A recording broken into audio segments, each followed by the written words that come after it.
Olá, fique bem informado com o rmsnews.com.br, de olho no poder. Jornalismo para você conectado na internet.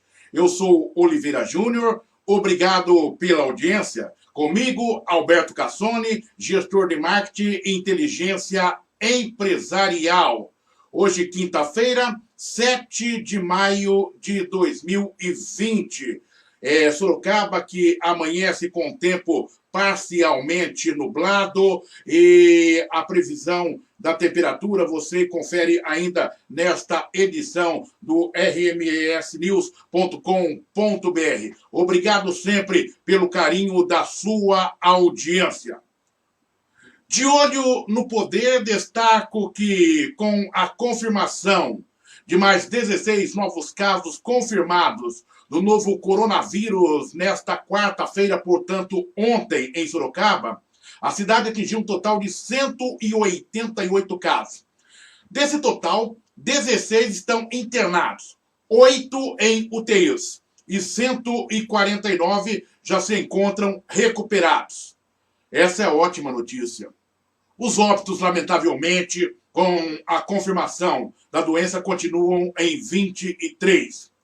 A cidade passou de 132 para 110 pessoas suspeitas da Covid-19 que aguardam resultados. Outra cidade que entra nesta triste estatística do coronavírus é Piedade. O Instituto Adolfo Lutz confirmou na noite de ontem o segundo óbito por coronavírus, Covid-19, no município de Piedade. O resultado do exame foi enviado para a Secretaria de Saúde. Trata-se de uma mulher de 85 anos de idade que estava internada na Santa Casa de Misericórdia. Agora, Piedade totaliza 35 casos positivos confirmados. Já no Brasil, o país registrou 125.218 casos de coronavírus e 8.536 mortes provocadas pela doença até às 19 horas de ontem, quarta-feira.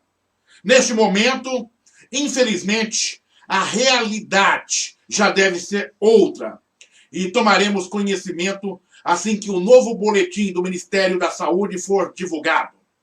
Lembre-se, a Covid-19 não é uma gripezinha. A Covid-19 que nós temos aí, ela pode afetar qualquer um de nós. Até para aqueles que se julgam os superatletas ou que dizem ter corpo de atletas, como nós ouvimos esse tipo de declaração num porvir não muito distante, por uma das maiores autoridades do nosso país, residente no Palácio da Alvorada, que se autoavaliou que, tendo seu corpo atlético, automaticamente nada de pior poderia ali acontecer e que estava imune a todo este cenário triste que nós falamos. Esta é a minha opinião, este é o meu ponto de vista. O De Olho no Poder está apenas começando. E começamos destacando ainda mais o trabalho daqueles que atuam diretamente, principalmente na área da saúde, na cidade de Sorocaba. Pessoas valorosas que têm dado a sua contribuição neste momento. Temos, de um lado, o coronavírus, de outro lado temos a dengue, por outro lado temos uma campanha de vacinação e a vida continua. A Prefeitura de Sorocaba, por meio da Secretaria da Saúde, vacinou mais de 100 mil pessoas contra a gripe na cidade. Os dados da cobertura vacinal são referentes até às 17 horas do dia 29 de abril. Além disso, idosos e profissionais da saúde superaram a meta estipulada pelo Ministério da Saúde de 90% de imunizados, segundo afirma Ana Pontes Gomes, supervisora de saúde de Sorocaba. Sorocaba já vacinou mais de 103 mil pessoas contra a gripe. Nossa cobertura está acima do 90% preconizado pelo Estado. Mas se você faz parte dos grupos contemplados e ainda não tomou sua vacina, procure uma das nossas unidades. São 33 pontos de vacinação distribuídos pela cidade, funcionando das 9 às 16 e com endereços disponíveis no site da Prefeitura. Houve uma mudança na terceira etapa da campanha. A etapa que começaria no dia 9 vai começar no dia 11, principalmente para gestantes, crianças e as puérperas. A partir do dia 18, estará liberada a vacinação também para os professores e os adultos de 55 a 59 anos. Se você ainda não se vacinou, procure um posto de vacinação.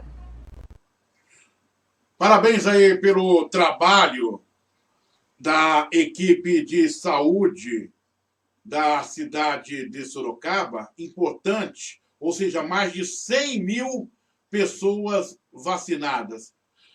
Entenda a dimensão do trabalho e a responsabilidade das equipes de saúde, lutando contra o coronavírus, lutando contra a dengue e tentando proteger as pessoas de outras doenças. E ó o salário. De olho no poder, sempre com você.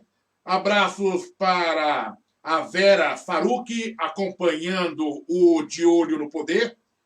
A Sônia Pedroso, Miriam Zaccarelli, que na semana que vem também estará conosco aqui, comentando os principais assuntos de Sorocaba. E Dona Maria do Carmo Bismara. Você pode fazer o seguinte, você compartilhe essa ideia. É muito importante ter sempre a sua participação e quanto mais pessoas se juntarem a este projeto, automaticamente quem ganha é a sociedade de uma maneira geral.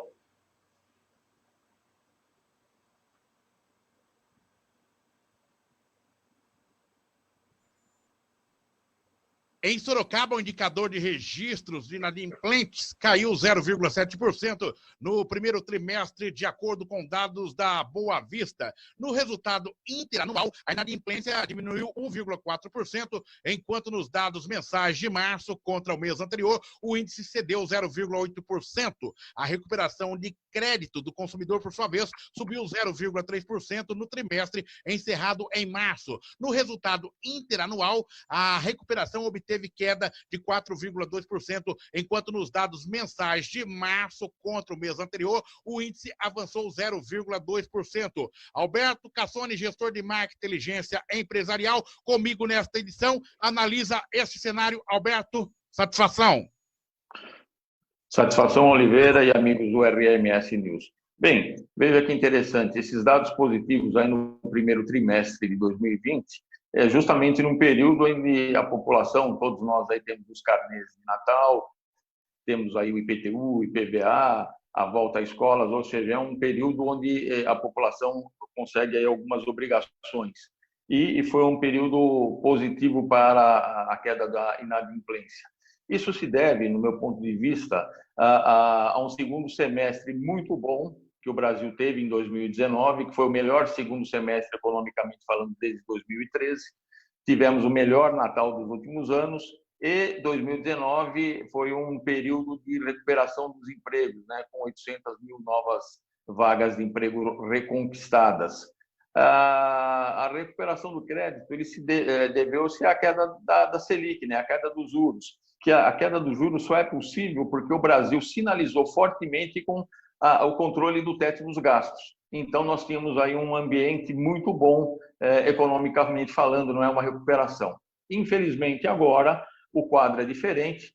Nós estamos entrando num período de recessão e temos que ter muita fé. Vamos ter mais um mês e meio aí de demora para a volta ao trabalho. E quando voltarmos, nós sabemos que estaremos firmes e fortes e sabemos que o Brasil pode esse exemplo de 2019 é claro, no sentido de que nós vamos recuperar aí o tempo perdido.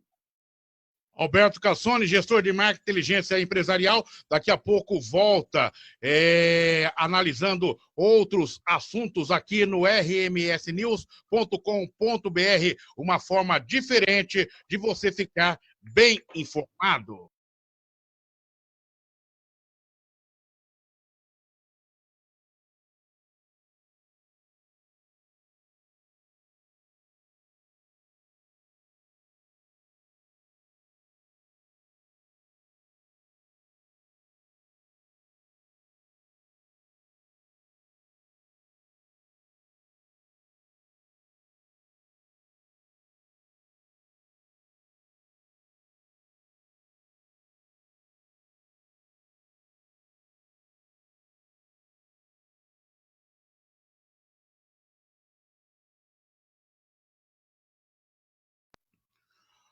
Agora é obrigatório.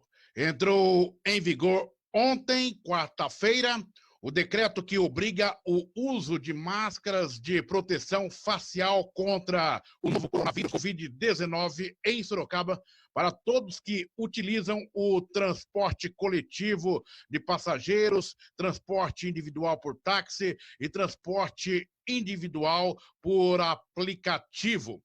A determinação é prevista no decreto municipal, bem como no decreto estadual. Importante lembrar que tudo isto em consequência do aumento dos casos de coronavírus, Covid-19, tendo também como causa a não adesão de grande parte de parcela da população ao isolamento social. Para analisar este cenário, vamos conversar com o doutor Eduardo Vieira, presidente do Sindicato dos Médicos de Sorocaba e Região e formador de opinião independente do rmsnews.com.br, de olho no poder. Doutor Eduardo Vieira, é satisfação imensa tê-lo conosco aqui no rmsnews.com.br, de olho no poder. Olá, Oliveira. Olá aos nossos espectadores, né, pela internet, do seu podcast. Meus parabéns pela iniciativa. Você sempre está à frente, modernizando a comunicação. Isso é uma coisa muito admirável e eu gostaria de deixar aqui meus parabéns para você. Doutor, obrigado. É todo um trabalho de uma equipe e automaticamente você está inserido dentro desse contexto há mais de 10 anos ali, quase uma década, nos dando apoio também em outras iniciativas, em outros projetos. Já passamos por rádio, por televisão e estamos aqui nesse novo momento. Triste realidade. Na sua carreira, você esperava um dia viver esse momento que estamos vivendo hoje, de uma pandemia como a Covid-19, doutor Eduardo Vieira? Nunca, Oliveira. Nós nunca imaginávamos que poderíamos nos debater, estar diante de uma situação como essa. Você sabe que eu sou formado há 23 anos, né? Então, posso dizer que metade da minha vida, praticamente, estou exercendo a medicina. E jamais, em nenhum momento, passou pela cabeça dos médicos uma situação como esta que vem se apresentando aí, que é o Covid-19, essa pandemia, né? Realmente quando estava ainda no internato, no 5º ano, a gente passou pela disciplina de moléstias infecciosas e várias aulas nós tivemos sobre diversos patógenos, né? E, inclusive, na ocasião, a gente teve eu estava vendo nas minhas anotações um pequeno parágrafo sobre o coronavírus, que já existia, só que não este coronavírus que a gente está conhecendo agora. Ele era responsável por quase 10% dos quadros gripais e não representava praticamente nenhum risco. Mas esse coronavírus, que começou lá em Wuhan, na China, realmente veio para trazer realmente uma mudança de paradigma para as nossas vidas. Já temos a perda de quase 100 mil vidas, né? eu não sei dizer sério, praticamente 100, mais de 100 mil vidas No que mundo, foram mais de 1 milhão? perdidas, mais de 1 milhão de pessoas contaminadas só nos Estados Unidos, né? Fora os demais países, né, que eu acho que nós vamos chegar aí praticamente ao final da pandemia com quase 1%, um a cada 0,1% da população mundial tendo tido o Covid-19. É um número absurdamente alto. Trazendo essa E realidade, Sorocaba, que cenário que se tem hoje? Qual é a sua visão em termos do que está acontecendo na nossa cidade e na nossa região metropolitana? Então, Sorocaba, ela está muito próxima de um grande centro que é São Paulo. Graças a Deus, nós tivemos um número não tão grande como São Paulo, mesmo proporcionalmente, estamos bem abaixo. Tivemos 23 perdas humanas até agora, mas um número não muito expressivo de casos. Mas essa proximidade com São Paulo faz com que nós temos que dobrar, triplicar a nossa atenção. Por quê? Porque existem muitas pessoas que ainda trabalham em São Paulo, vão diariamente à cidade de São Paulo. Existiam pessoas que vinham passar fim de semana na nossa região. Então, essa proximidade com São Paulo realmente é uma preocupação muito grande.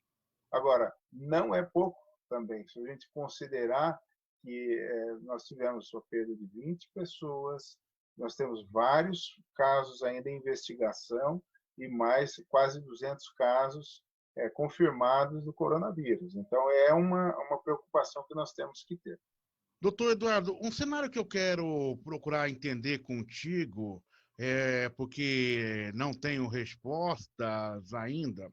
Nós caminhávamos da metade do mês de abril, ou seja, da segunda metade, as autoridades sinalizavam, inclusive, que nós poderíamos agora, no próximo dia 10, sair, ou seja, mesmo que de forma gradativa, desse processo de isolamento social. De repente, quando a gente vai querendo acreditar que essa curva ascendente ela já se estabilizava, medidas mais drásticas começam a ser tomadas, o que nos leva a crer que estamos ainda sem uma expectativa de saída do isolamento social e o agravamento da situação.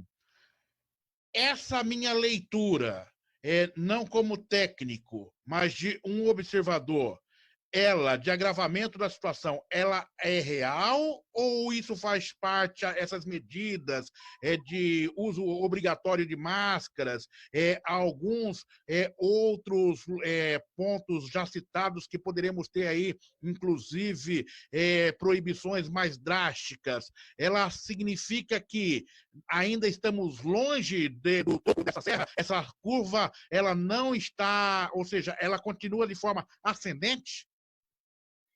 Olha, Oliveira, eu acredito que sim, porque, de certa forma, houve as pessoas deixaram de fazer a sua tarefa. Muitas pessoas acreditando em algumas informações um pouco contraditórias que vieram e acabaram relaxando o isolamento social. E isso realmente é uma preocupação. Uma das coisas que eu acho que são mais determinantes é que o paciente que tem coronavírus e precisa ser atendido numa unidade de terapia intensiva, ele precisa ficar muitos dias internado. Então, vamos imaginar que nós temos uma pessoa com o diagnóstico e que necessita de cuidados intensivos. Essa pessoa vai ficar, em média, 13 a 15 dias ocupando esse leito de UTI. Então, o que nós temos é que a rotatividade dos leitos de UTI não será muito grande por conta disso. Inclusive, um pouco do isolamento foi feito exatamente para não ter outros casos como trauma, como outras doenças, também usando as unidades de terapia intensiva. Tivemos conta de que em São Paulo já temos mais de 85% dos leitos de UTI ocupados. Em Sorocaba, nós não temos esse número ainda, E há uma preocupação, porque existe a intenção do governador de mandar para o interior alguns casos, e eu acho que isso é fundamental. Então, o que nos preocupa, eu acho que seriam duas coisas, para que não haja propagação do vírus. Então, nós temos que achatar mesmo essa curva para que, de certa forma, não haja muitos casos de agora em diante. E também ter condições de dar suporte para essas pessoas que, uma vez doentes, precisam de cuidados intensivos. E isso só vai poder ser feito se nós fizermos o isolamento. Chegou uma informação aqui, acabou de chegar essa informação da assessoria de comunicação da Assembleia Legislativa sobre o cenário no interior. Eu vou ler aqui direto, inclusive, na tela do meu outro computador. O aumento do número de pacientes diagnosticados com a Covid-19 nos municípios do interior e litoral está relacionada à consequente queda da taxa de isolamento social, de acordo com o levantamento realizado pela Secretaria de Estado de Desenvolvimento Regional. A confirmação consta do relatório encaminhado nesta quarta-feira ao Parlamento. Esse documento está fundamentado em dados coletados em abril junto à Secretaria de Estado da Saúde e ao Sistema de Monitoramento de Inteligência. Como vê essa informação? Eu vejo como realmente parece ter uma relação de causa e efeito entre o isolamento e o número de casos. Então, isso fica autoexplicativo e evidente. Ou seja, quando você tendo maior isolamento, vai ter menos casos. Tendo menos isolamento, vai ter menos casos. Parece que existe aí uma causalidade evidente. Então, nós vemos que é importante todas as medidas para que nós permaneçamos com o isolamento nos próximos dias, porque o resultado do isolamento vai ser após 10, 12 dias. Então, ao nos isolarmos agora, você veja o Maranhão, o estado do Maranhão acabou se antecipando quando começou a ter um aumento muito vertiginoso de casos, inclusive fazendo lockdown. Não é o caso de Sorocaba, eu acredito que não seja o caso, mas lá, se não fosse feito o lockdown nesse momento, para os espectadores entenderem, o lockdown é quando você já coloca restrições mais severas do isolamento, o isolamento mais restrito, impedindo a circulação de carros e fechamento de muitas atividades, mesmo econômicas da cidade. Então, qual vai ser o resultado? O pessoal do Maranhão vai observar nos próximos 15 dias, quando esse lockdown começar a surtir efeito, diminuindo o número de casos e diminuindo também a incidência de casos graves, necessidade de internação, etc. Então, é fundamental o isolamento e nós temos sido testemunhas de que isso realmente funciona. Doutor Eduardo Vieira, você já fez essa colocação de forma rápida, mas eu quero pontuar agora contigo que o governo do estado anunciou na semana passada a possibilidade de transferência de pacientes, principalmente da capital, para o interior, onde há disponibilidade de vagas. Nós sabemos que é uma questão humanitária, mas a gente sempre ouve e já começa a se ouvir os burburinhos, porque não se trata não se monta a estrutura toda lá em São Paulo sem trazer para o interior. Eu quero justamente ouvir a sua fala, e desde logo eu já coloco que eu sou totalmente, minha opinião particular, nós estamos num momento de guerra, nós temos que salvar vidas. Não importa se você mora em São Paulo, na Paraíba, no Mato Grosso, onde houver condições de salvar, a minha opinião é que isso deve ser feito. Agora, não sei qual é a visão que você tem a respeito disso. A sua opinião vai contra da minha. Quer dizer, o que não pode é que uma cidade seja sobrecarregada em detrimento de outra. Então, deve haver, de alguma forma, pela distância, proximidade, e tudo mais, consiga fazer a distribuição de forma equitativa, né? Cidades que têm menos casos poderem receber mais, etc. Tal. O que não dá para fazer lá em São Paulo? Existe um número de casos de vagas de UTI que não são aquelas vagas que estão lá no Pacaembu, nem no AMB, porque essas são para casos mais moderados, casos que têm necessidade de uma assistência médica, mas que não precisa de cuidados intensivos. Não houve o Você tem agravamento aumento da situação, né?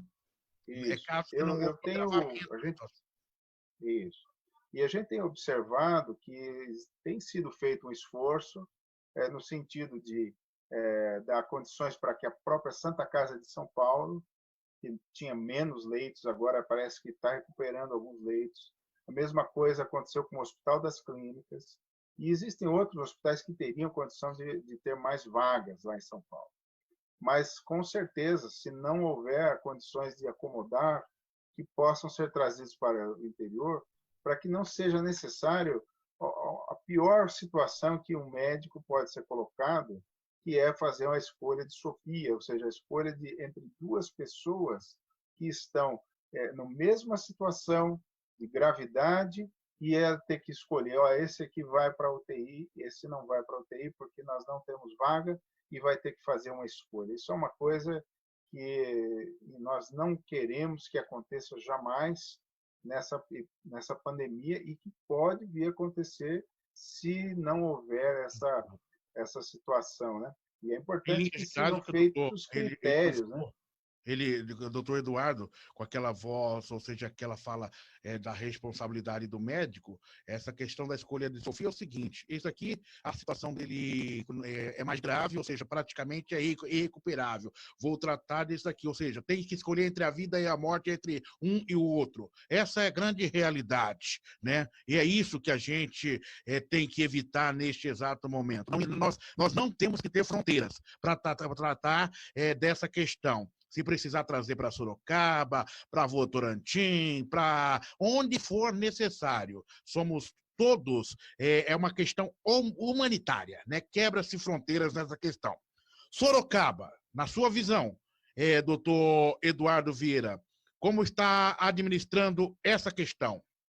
De uma maneira geral, a prefeitura, os nossos casos do nosso cotidiano aqui, do nosso dia a dia.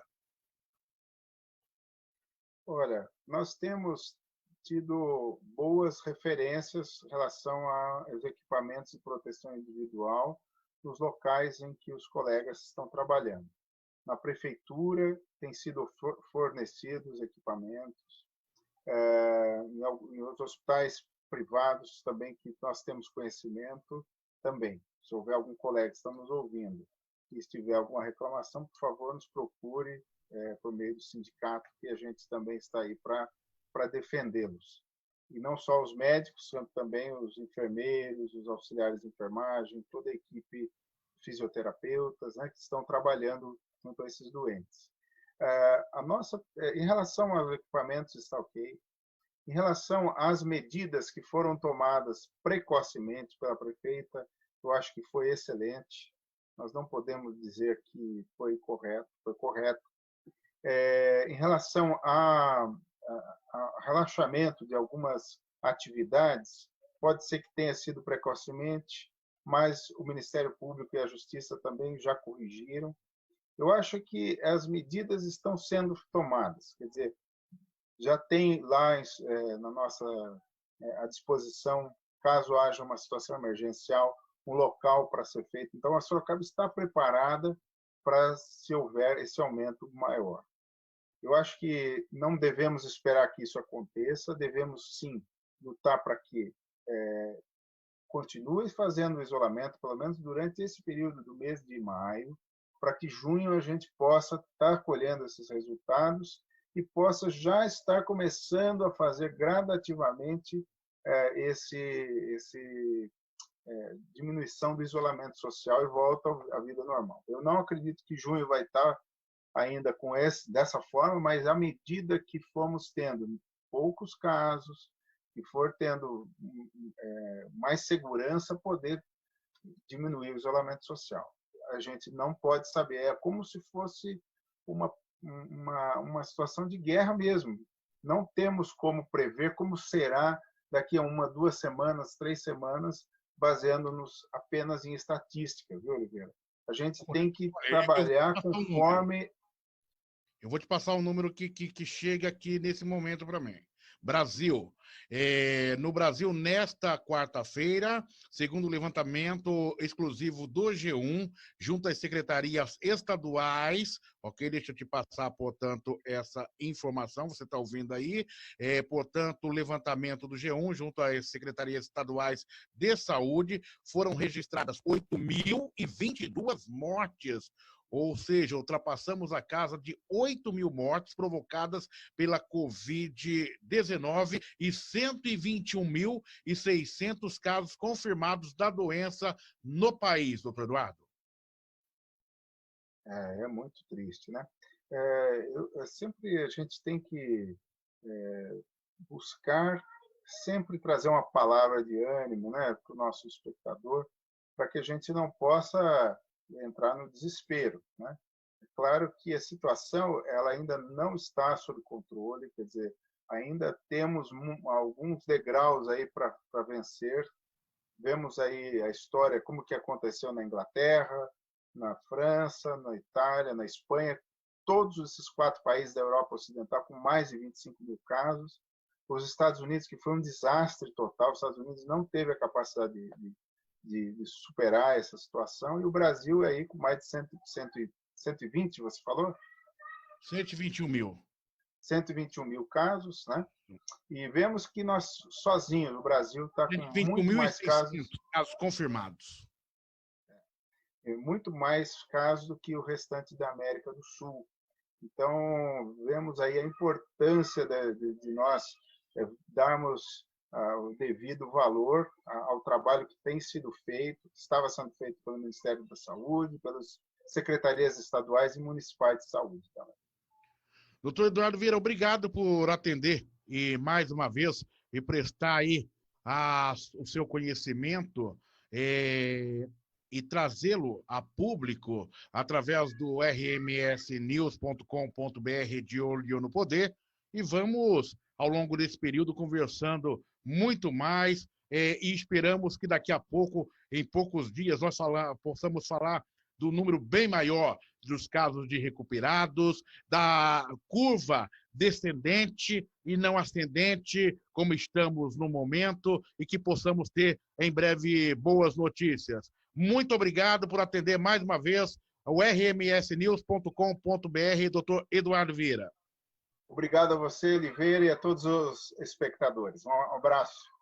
Conversamos com o doutor Eduardo Vieira, ele que é presidente do Sindicato dos Médicos de Sorocaba e região, nosso formador de opinião independente, analisando esse momento em que vivemos da Covid-19, onde os números, atualizando os números para você nesse momento, portanto, levantamento exclusivo do G1, junto às secretarias estaduais de saúde, registram aí 8.022 mortes provocadas pela Covid-19 e 121.600 casos confirmados pela Covid no país. Portanto, triste esses números, e nós vamos acompanhando o desenvolvimento de todos esses fatos no dia a dia. rmsnews.com.br, uma forma diferente de você ficar bem informado.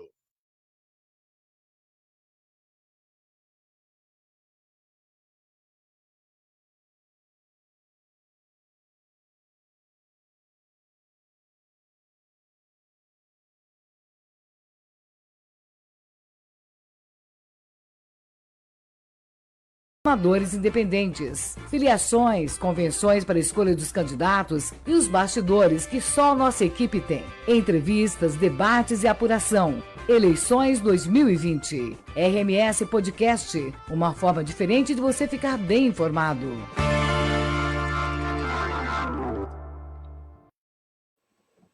rmsnews.com.br, eu falo tanto no rmsnews.com.br e muitas vezes você que não acessou diz, mas como que é? Como funciona? Você vai entrar na sua internet, no seu aparelho, no seu PC, você vai entrar ou então no seu desktop aí, do seu laptop, do seu notebook e vai acessar o nosso portal de notícias. O nosso portal de notícias é fantástico. Eu vou mostrar para você em detalhes o que você encontra hoje no nosso portal de notícias. Estou correndo a telinha aqui, estou passando por aqui. Vamos correr um pouquinho? Vamos lá, então.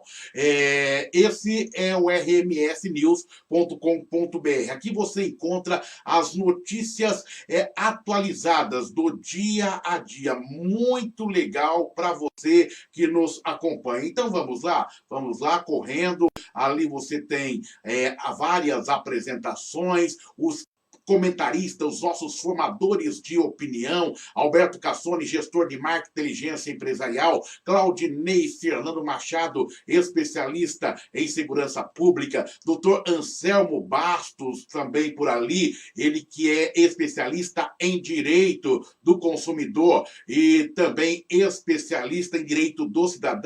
Vamos correr um pouquinho mais. Essa aqui na principal, o que você tem aqui nessa imagem? Aqui você tem os destaques, as notícias que são destaques. Tem aí o Paulo Henrique Sorans, que é o secretário da Cidadania da cidade de Sorocaba, e aí segue, né? As notícias e tudo mais para você. Temos também ali, aqui você tem todo o complemento. Aí nós temos a Denise Oliveira, que é especialista em trânsito, doutora Emanuela Barros. Nas últimas notícias, nós temos como destaque das últimas horas o vereador Hudson Pessini, que fala sobre a questão dos pancadões, uma lei que vai tramitar na Câmara, já está tramitando na Câmara de Sorocaba e poderá ser votada nos próximos dias. Temos o doutor Ézio Vestina também, advogado, comentando aí sobre os Dia das Mães, o movimento no comércio, secretário Fernando Oliveira, Erli Silos, diretor do CIESP, Centro das Indústrias do Estado de São Paulo, doutor Eduardo Vieira, comentarista, formador de opinião, Elias Marguno, também conosco, todos os que falam sobre responsabilidade civil, doutor Ézio Vestina. Vou correndo aqui, eu quero apresentar para você. Aí está o pastor Jairo Oliveira, que fala sobre a Tribuna do Povo, a bancada evangélica, analisando as ações da classe política dessa área, as suas atuações no Congresso Nacional, na Câmara dos Vereadores em Sorocaba. Temos também Hélio Godoy, ele que é urbanista, profundo conhecedor da realidade da cidade de Sorocaba. Dr. Luiz Antônio Barbosa, do meu lado direito, aqui do seu lado, deixa eu ver a telinha aqui, ó. Aqui, Dr. Luiz Antônio Barbosa, aqui, Dr. Luiz Henrique Ferraz, legal? Henrique Ferraz está ali, deixa eu correr um pouco mais. Aqui temos a Miriam Zaccarelli, que na semana que vem também já estará conosco aqui, comentando os assuntos. Do outro lado, nós temos aqui a doutora Marina Elaine Pereira, que foi secretária da Saúde da cidade de Sorocaba. Oswaldinho Duarte aqui, deixa eu mostrar para você desse outro lado, está o doutor Nivaldo Canesso. Todos os nossos comentaristas são as informações que você encontra aqui no RMS News.com.br. Deu uma travadinha aqui, deixa eu correr um pouco mais. Rogério Bolinho, ele que fala de mercado do trabalho, ótimo, maravilha. Notícias da Câmara de Vereadores, da Assembleia Legislativa, do Congresso Nacional, do Governo Federal, nossos projetos, Gota d'Água, Cidade Verde e muita informação. Então, espaço aqui onde você pode opinar, você pode participar também, deixar a sua opinião e muitas informações. E aqui no finalzinho, aqui, ó, deixa eu mostrar para você aqui. Aqui você vai clicar nesse link e vai ouvir a nossa web rádio. 24 horas de informação para você na nossa web rádio. Você é só clicar para você poder ouvir toda a nossa programação. Maravilha? Com muita informação para você. Este é o nosso portal de notícias, onde você tem acesso 24 horas, a qualquer momento, qualquer notícia pode, quando surge, automaticamente você encontra aqui. E esses comentários todos e análise de fatos, todos exclusivos para você que nos acompanha através do rmsnews.com.br, uma forma diferente de você ficar muito bem informado. A Ouvidoria Geral do Município, vinculada à Controladoria, recebeu 71 reclamações sobre focos de dengue em abril. Desse total, 32 ocorrências foram pelo WhatsApp, 25 através do site e 14 via telefone. Os bairros com maior índice de registros foram Centro, Santa Rosália, Parque São Bento e Brigadeiro Tobias. Formador de opinião do rmsnews.com.br, Alberto Cassoni. Avalio nessa notícia aí duas questões que podem ser abordadas, Alberto. Primeiro, o papel da ouvidoria. Em segundo, que devemos estar atentos ao coronavírus. Entretanto, não podemos descuidar do Aedes aegypti, mosquito transmissor da dengue. Ou estou equivocado, Alberto? Em hipótese nenhuma, Oliveira, um abraço, amigos aí do RMS News. Com certeza, nós temos que ficar de olho no mosquito, no Aedes aegypti, né? Porque ele não está respeitando o isolamento. Bem, brincadeira à parte aí, do meu ponto de vista, né, as ouvidorias aí representam, na prática, aquela máxima de que o poder emana do povo, né? Um governo ou um gestor, a qualquer nível de estratégico que esse gestor esteja, ele tem que estar sempre atento às demandas, né, às denúncias, aos pedidos da população, né? É necessário conhecer as pessoas, entender o que elas pensam e conhecer as necessidades mais urgentes, que é no caso do Aedes aí, nessas regiões que você citou.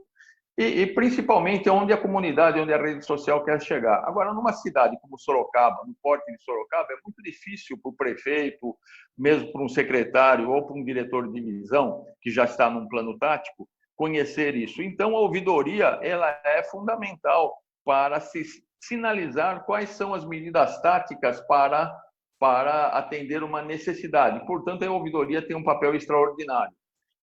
Finalizando, eu diria que nós temos que andar de máscara e passar repelente. Boa, Alberto. Com certeza absoluta. Finalizou muito bem, como sempre. Alberto Cassoni, gestor de marketing e inteligência empresarial, volta daqui a pouco analisando outros assuntos aqui no rmsnews.com.br. Uma forma diferente de você ficar bem.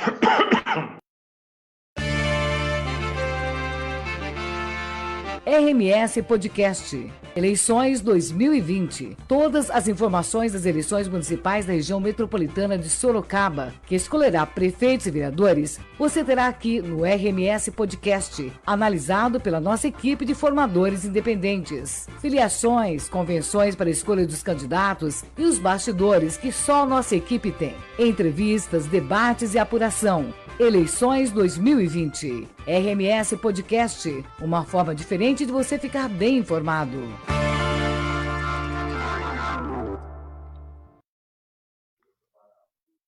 O Procon Sorocaba emitiu na edição da última terça-feira do Jornal do Município de Sorocaba uma nota técnica referente ao transporte escolar e ao ensino em estabelecimentos particulares do município de Sorocaba.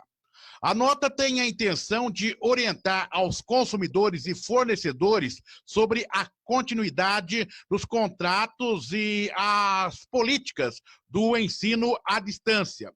O documento foi produzido com a ciência e concordância do Ministério Público do Estado de São Paulo. Para falar sobre este assunto, vamos conversar com o superintendente do Procon Sorocaba, Carlos Alberto de Lima Rocco, Dr. Júnior Rocco. Obrigado por atender o rmsnews.com.br de Olho no Poder.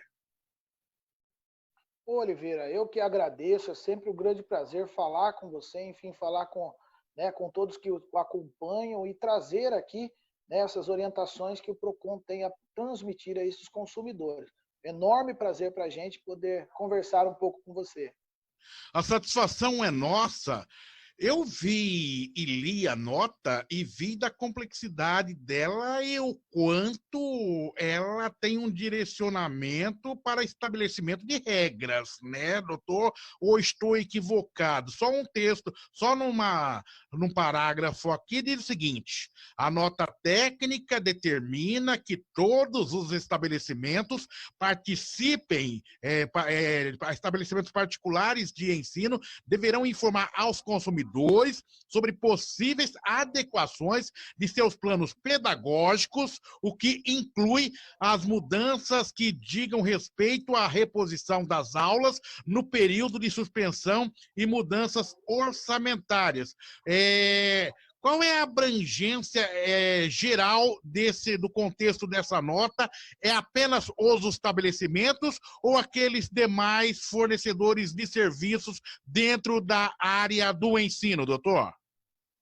Olha, Oliveira, não, envolvem todos os serviços que são prestados, né?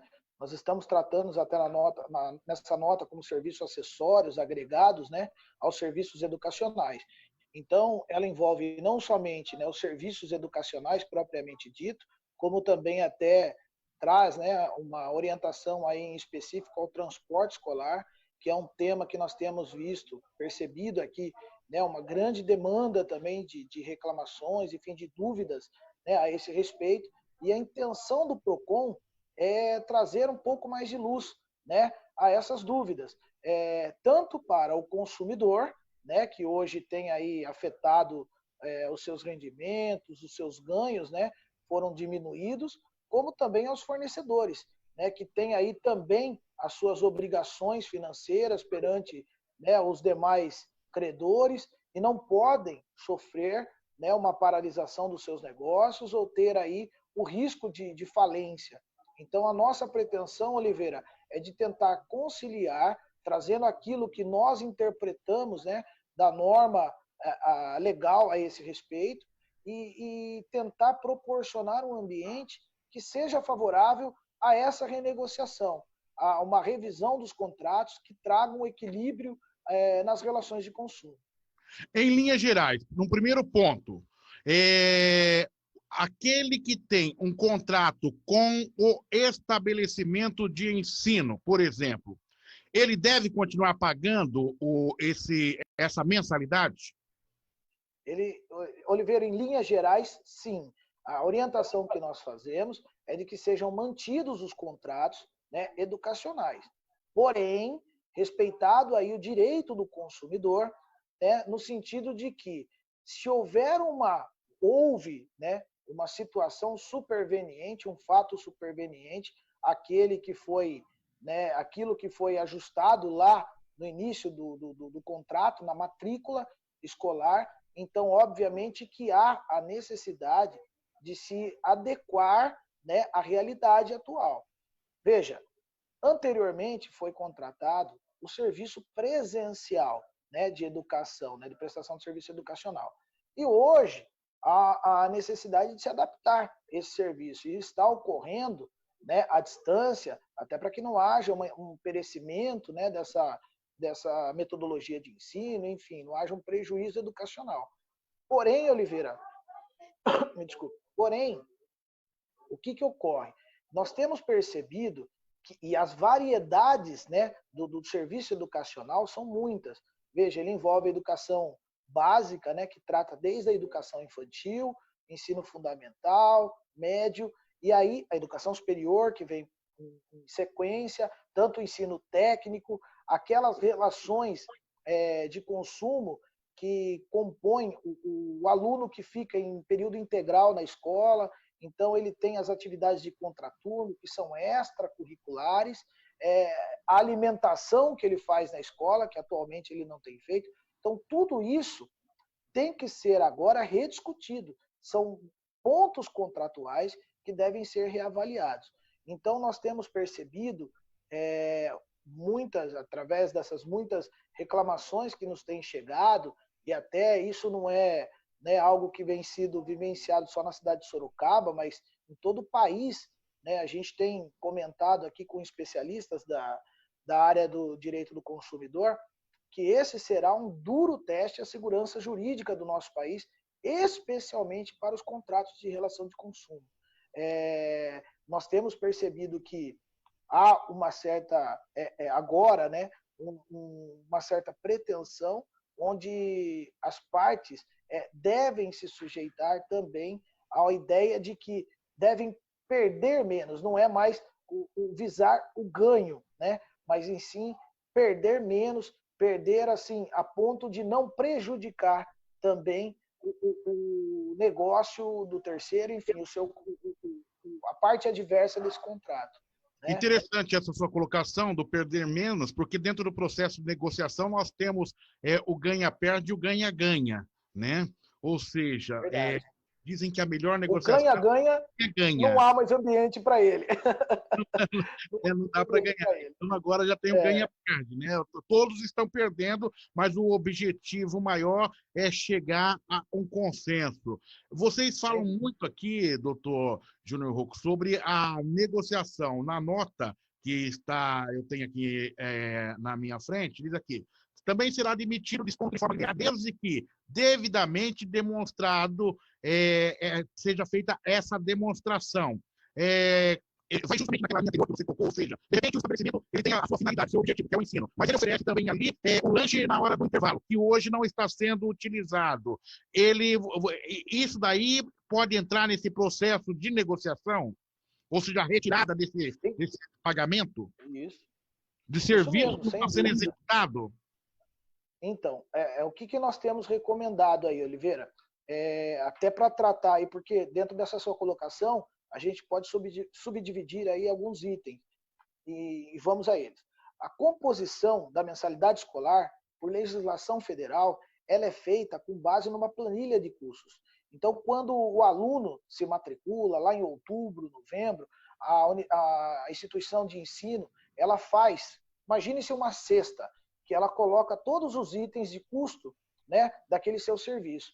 E isso agora é que foi afetado, que sofreu alterações. Por exemplo, a alimentação escolar não está ocorrendo, ela não pode ser cobrada. Né? Agora, a educação, a prestação de serviço educacional está ocorrendo à distância, então ela deve ser cobrada. Né? Mas isso, há uma redução de custos para a empresa? Há uma redução de custos. As empresas estão se prevalecendo, algumas delas, inclusive dos incentivos governamentais, redução de jornada, enfim, complemento, né, salarial por parte do governo federal. E isso tudo também acaba refletindo nessa planilha de custos. Então, e por que eu falei que a sua pergunta se subdivide? É porque você tocou num ponto muito especial aí dessa nota técnica, que é a respeito do desconto linear, que seria, como tem ocorrido no país, e é importante que as escolas se convençam da necessidade de abrirem um canal de negociação, procurarem os seus alunos, os seus consumidores, por conta desse efeito que pode ocorrer. Já há na Assembleia Legislativa, inclusive do Estado de São Paulo, tenho já informações de que aqui no município há um projeto de iniciativa popular, pelo que eu ouvi falar, Oliveira, já com um peticionamento eletrônico com mais de 50 mil adesões. Então, veja, onde se propõe um desconto linear de 30% da mensalidade. Eu não consigo, e até escutando teses, né, que vem surgindo pelo país, não consigo concordar que o desconto linear seja algo justo. E explico as minhas razões. O desconto linear, ele não estabelece a margem de lucro que é específica daquela escola. Uma escola de um porte pequeno não pode ser comparada com a mesma margem de lucro de uma escola de um porte grande, né, onde tem uma rede de instituições de ensino. São situações que são distintas, né? Então não pode acontecer. Mas nós temos visto iniciativas, Oliveira, em todo o país surgindo, e agora recebi uma informação que o Ministério Público, acho que salvo engano, no Rio Grande do Sul, numa cidade do Rio Grande do Sul, ajuizou ação civil pública contra 150 instituições de ensino daquela localidade, e reivindicando, na verdade, o desconto linear. aquilo, a princípio o juiz não acolheu de forma linear, mas determinou que se abra a negociação. E isso é o que diz o Código de Defesa do Consumidor. Quando há qualquer alteração superveniente que acarrete numa onerosidade excessiva ao consumidor, ele tem o direito ao reequilíbrio contratual, né? É direito do consumidor. E o PROCON está nada mais fazendo do que alertando quais são os direitos que são colocados, os deveres que são, né, que se impõem aí às partes, para que haja, né, esse ambiente ainda numa forma amistosa, para que se trate aqui no âmbito do consenso. Isso vale apenas para o ensino infantil, vale para o ensino infantil, vale para o ensino médio, fundamental e para o superior, para toda a cadeia de ensino? Ou apenas é específica para o ensino médio, fundamental? Essa acho que foi uma provocação sua, Oliveira. E vou dizer o porquê da dificuldade de tratar desse assunto. Vamos lá. O ensino infantil, ele, segundo, eu não vou entrar na seara dos critérios pedagógicos, tá? Isso tem os órgãos que já são os competentes e vou me prender ao direito do consumidor mesmo. Porém, preciso avaliar algumas questões que são correlatas. A educação infantil aqui no nosso estado inicia-se a partir do 4, 5 anos, eu não me recordo bem, mas essa é a fase inicial de que o ensino é obrigatório. Há, portanto, um ano letivo, né, a ser cumprido. Uma medida provisória foi recentemente editada pelo presidente, flexibilizando de 200 dias letivos para 180 dias, porém manteve a carga hora aula de 800 horas aulas, né, obrigatória, ou seja, terá que haver reposição naquilo que não houver a substituição pelo ensino à distância, e ensino à distância não se confunde com o EAD, viu, Oliveira? É muito distinto. O ensino à distância é o professor interagindo de forma simultânea com os alunos, muito diferentemente do que o ensino mediante tutoria, que é o caso do EAD, né? Onde não tem essa interação, pelo menos de forma simultânea. Então, isso acaba acontecendo que no ensino infantil não é a mesma realidade que é possível de ser praticada, às vezes, no ensino fundamental, no ensino médio, né? Ali o aluno, e no ensino superior, ali o aluno, no ensino infantil, e eu quero me prender aí essa faixa etária de 5 anos, por exemplo, é muito difícil você colocar uma criança à frente do computador e fazer convencer um pai e uma mãe que ele vai assimilar a mesma carga de conteúdo que foi idealizado do ensino presencial. Eu não consigo me convencer disso, não é, Oliveira? Então, assim, há, portanto, um relativo prejuízo, uma perda de qualidade, e se não houver essa informação, e aqui impera, Oliveira, o Código de Defesa do Consumidor, ele é espetacular, porque ele trata dessas questões de uma forma muito simples e muito clara. O consumidor pressupõe-se aqui, né, o princípio da boa-fé. Então, não há como você estabelecer que há, né, boa-fé, que há transparência, há direito da informação, se não houver, propriamente dito, a garantia de que há a entrega desse serviço de forma de qualidade e eficácia. Eu queria pontuar, você estabeleceu aí a questão do ensino infantil. Então vamos lá, vamos ver se de forma objetiva a gente consegue passar essa informação. Qual é a orientação do PROCON, portanto, para o ensino infantil? Para o ensino infantil, como para os demais, linhas gerais, a gente orienta para que seja aberto um canal exclusivo. Fundamental e do médio. Você inclui todos. Fundamental, médio. Ok. Pode pôr todos, inclusive o superior, técnico. Inclusive o superior. Então coloque para a gente. Em linhas gerais, para que seja aberta aí um canal de renegociação e as empresas, as instituições de ensino passem a procurar esses consumidores, né, e apresentem a eles aquilo que houve de redução, apresentem de forma transparente, obedecendo esse direito à informação, aquilo que reduziu de custo e aquilo que houve de acréscimo. Apresentem aos seus consumidores. Em paralelo a isso, abram um canal exclusivo para tratar das questões individuais. Penso eu, Oliveira, que o desconto linear não faz justiça, mas ele é um bom início de conversação. A escola pode implementar o desconto linear e tratar aquele pai que foi acometido, por exemplo, de coronavírus e hoje está hospitalizado, aquele pai que perdeu o emprego. Isso é obrigatoriamente devido que seja tratado de maneira específica, peculiar, né? Obviamente que ninguém aqui está almejando com que as pessoas cursem, né, qualquer serviço educacional sem a sua contraprestação. Porém, não nos esqueçamos, nós estamos vivendo uma situação de pandemia que acarreta aí no direito caso fortuito, ou seja, há aí uma imprevisibilidade que resguarda o consumidor. E isso, Oliveira, para impedir que haja não seria, tecnicamente, tratando juridicamente falando, seria a resolução do contrato, porque sem culpa, mas para que não haja rescisão desses contratos. Porque se houver a rescisão, a quebradeira será geral. E é essa a nossa preocupação, a responsabilidade do PROCON de chamar, né, esse debate, de trazer aí a importância de debaterem o tema, é justamente evitar esses males que, né, estão aí no nosso horizonte. E como se dará a fiscalização do PROCON em relação aos estabelecimentos de ensino?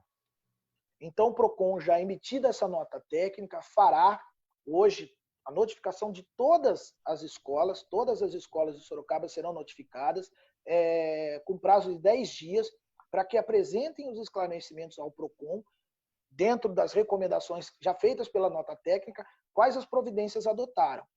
Caso não sejam adotadas providências, e no caso de desobediência, Oliveira, já antecipo a você, isso fere o direito do consumidor naquilo que tem por direito que seja prestados os esclarecimentos devidos, os seus interesses, né, sejam devidamente esclarecidos, isso já é suscetível a uma penalidade, aplicação de multa, caso não haja caso haja uma omissão por parte da escola. Apresentados os argumentos, não sendo eles satisfatórios, e aqui eu quero fazer um registro, Oliveira, de agradecimento ao Ministério Público Local e aqui na pessoa do Dr. Orlando Bastos Filho. Foi uma pessoa com quem nós tratamos também, né, para que haja uma sintonia entre todos os órgãos, né, que são afins aí à discussão do tema, e o Ministério Público também incumbe, né, a discussão principalmente do direito do consumidor e do direito no âmbito coletivo, né? Então, nós conversamos anteriormente, então há uma concordância do Ministério Público nessas recomendações, e aquelas situações que, obviamente, não forem resolvidas aqui, nesse ambiente, irão ser reportadas ao Ministério Público, que poderá ajuizar a ação civil pública, compreende?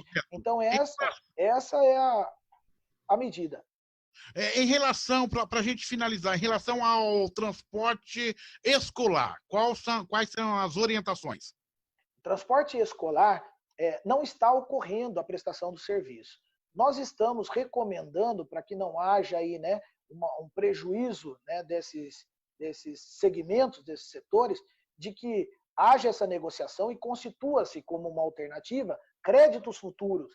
Porque nós temos, por exemplo, escolas que anteciparam o recesso escolar, então terão, né, presume-se, aula no período de recesso, onde não teria, em tese, a prestação daquele serviço, mas ele estava implícito naquele contrato. Então, a recomendação é de que haja a constituição de um crédito futuro, que isso fique bastante claro ao consumidor. O consumidor precisa ter essa informação de forma clara, precisa, daquilo que está pagando e as condições contratuais. Se, eventualmente, Oliveira, não se chegar a um denominador comum, e aqui está um ponto bastante sensível de toda essa questão, poderá haver a rescisão contratual, e essa rescisão contratual não poderá se sujeitar a multa. Então, o consumidor não é obrigado a pagar qualquer multa, assim como o fornecedor, se ele rescindir também esse contrato, não pagará multa alguma. Esse momento, né, de caso fortuito, força maior, ele admite esse tipo de comportamento. Então, não há pagamento de multa para qualquer das partes. Doutor Júnior Rocco, foi um prazer tê-lo conosco aqui no rmsnews.com.br.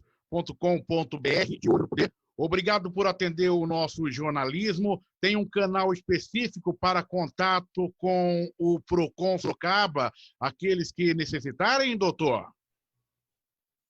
Ô, Oliveira, eu que agradeço, muito obrigado, mais uma vez agradeço a você, enfim, a toda a sua audiência, os internautas, todos que puderem interagir conosco. e principalmente, né, nos auxiliarem a publicizar isso, a divulgar essas informações, a fim de que tenhamos aí um ambiente favorável e bem construído, sólido. Eu acho que o consumidor é o protagonista, Oliveira, é o destinatário final de qualquer produto, de qualquer serviço. Então, ele deve ser prestigiado dessa forma. Essa é a intenção do PROCON, ok? Muito obrigado, agradeço você, agradeço a todos. Só para reforçar, qual é o canal de contato com o PROCON nesse período de isolamento social? Tá, nós temos o nosso site, que é o procon.sorocaba.sp.gov.br. Temos o aplicativo, no caso de denúncias, que é o PROCON Sorocaba, baixa lá nas plataformas digitais. E as redes sociais, Instagram e Facebook, PROCON Sorocaba. As pessoas podem mandar mensagens por lá, que nossos servidores estão todos aqui nos auxiliando e também prestando esse tipo de informação a todos os consumidores.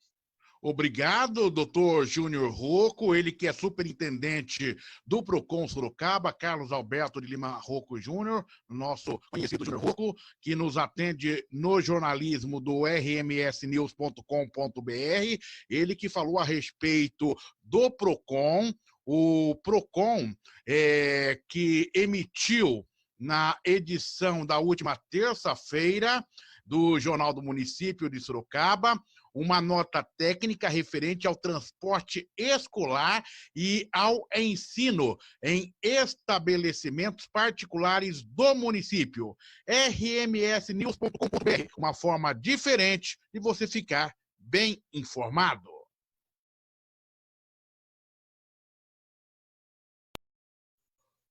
O cidadão que já se cadastrou para recebimento do auxílio emergencial pelo aplicativo da Caixa Econômica Federal e tem o status em análise, não precisa comparecer às casas do cidadão.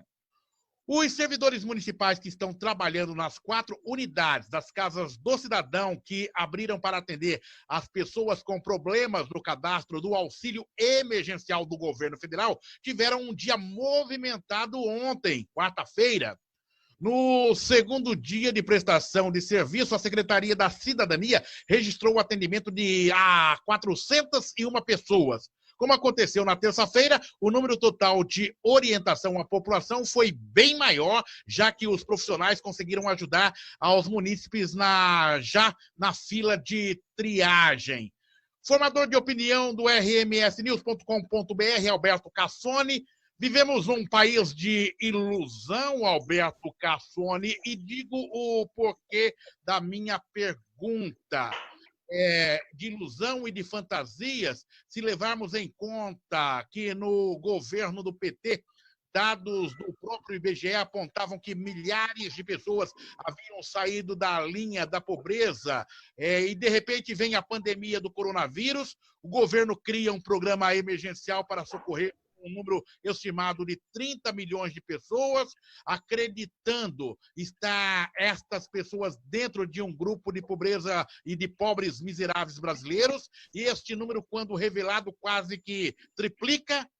Não reconhecer a verdadeira miséria que vive milhões de brasileiros, entender fantasia que estamos a poucos passos de acessar grupos de países de primeiro mundo, independente do governo de plantão no Palácio do Planalto, é uma forma dos nossos governantes dizerem que tudo vai bem, obrigado, e o povo que se dane, ou Alberto Cassoni?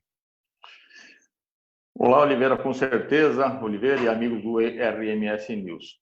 Lá no interior, assim, se diz o seguinte, né? Quando a água da lagoa baixa, a gente consegue ver as pedras que tem na lagoa, né? E essas pedras são, na verdade, agora nós estamos vendo que essas pedras são muitas, né? E realmente os dados que se apresentavam na prática, elas não refletem aquilo que estavam sendo mostrados anteriormente. Mas, enfim, vivemos uma política que já passou, agora nós estamos numa outra realidade e, graças a Deus, aqui na nossa cidade de Sorocaba, existe uma estrutura para atender essa população aí que está tendo dificuldade no recebimento desse valor, aí, desse dinheiro. Eu fico pensando nos confins aí onde não há essa estrutura. Agora, a realidade é essa, nós estamos vendo a realidade na nossa frente, tivemos aí um período de recuperação, um breve período de recuperação, e agora estamos com essa paradeira total. Temos que ter em mente que, com a união do povo, de todos nós vamos recuperar isso aí e vamos colocar o Brasil no caminho que precisa estar. Alberto Cassone, gestor de marketing, inteligência empresarial. Prazer imenso poder contar com você nesta edição do rmsnews.com.br. Até a próxima edição, o nosso próximo encontro, Alberto. Até, Oliveira, um abraço a todos. Alberto Cassone, gestor de marketing e inteligência empresarial, conosco no rmsnews.com.br, uma forma diferente de você ficar bem informado. rmsnews.com.br, o seu portal de notícias, uma forma diferente de você ficar bem informado. Acesse e compartilhe 24 horas com você. RMS News, jornalismo para você conectado na internet. Obrigado pelo carinho da sua audiência. Até a próxima edição.